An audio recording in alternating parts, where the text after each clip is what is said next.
The graphic novel began because Relativity Media and Archaia both recognized that it was an immense world and it was a visual, gorgeous world. And so just having 2 hours to play around in that world, it wasn't enough. We are actually doing something different, something that actually they usually don't do in licensed publishing, where we are doing a complementative narrative to the film. That they're both standalone pieces, but if you read the graphic novel and then see the film, it all ties together into one cohesive whole.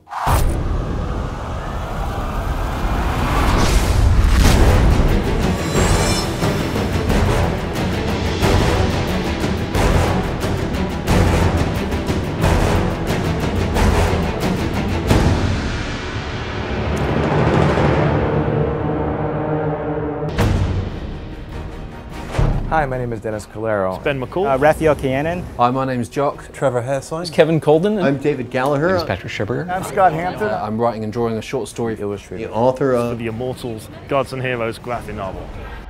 I'd always been very interested as a child in Greek mythology and the idea of heroes and the heroic ideal. And the presentation of the gods in this particular incarnation was really interesting to me. So it was an opportunity for me to present my take on something that was sort of up my alley, and yet I believed I could lend a unique vision to that. So the book is a great opportunity to do that.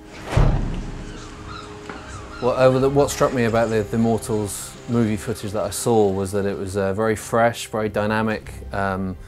There's a lot of energy, very violent and brutal. I tried to bring that sensibility to what I did, so that it kind of ties in with the Immortals movie, but at the same time it can exist by itself as well. The fact that it's not a direct movie adaptation, it's not a prequel, it's nothing like that, like most comic book adaptations are. It's very much its own unique beast. It does its own thing, it dares to be different, and that just sounded wonderful. The fact that I get to use these awesome characters that are both, based very much in history and also in this new movie, but still be able to be as creative as I possibly want with them, that just seemed wonderful to me, so I just couldn't wait to get stuck in.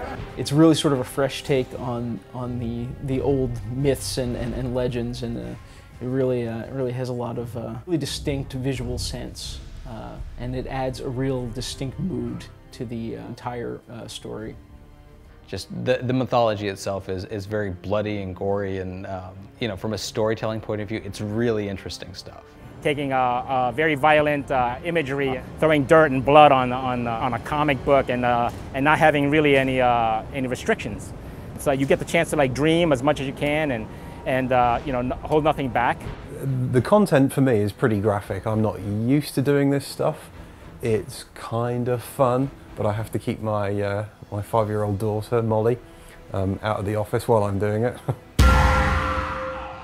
The film world is so rooted in the actual, real mythology, but puts such a cool new spin on it that I think you have a lot more room for drama, a lot more room for action, a lot more room for, really digging something up. And for me it was, I'm gonna go do some homework on why did Zeus, what was his relationship to humanity? What was this and that? From that, was able to sort of craft a story with with Joe, with Nate, to sort of say, this character, why does he do that? Why does it? Oh, we learned a little bit more about him here. Readers, what will they take away from my story? Hopefully it should be good bloody fun.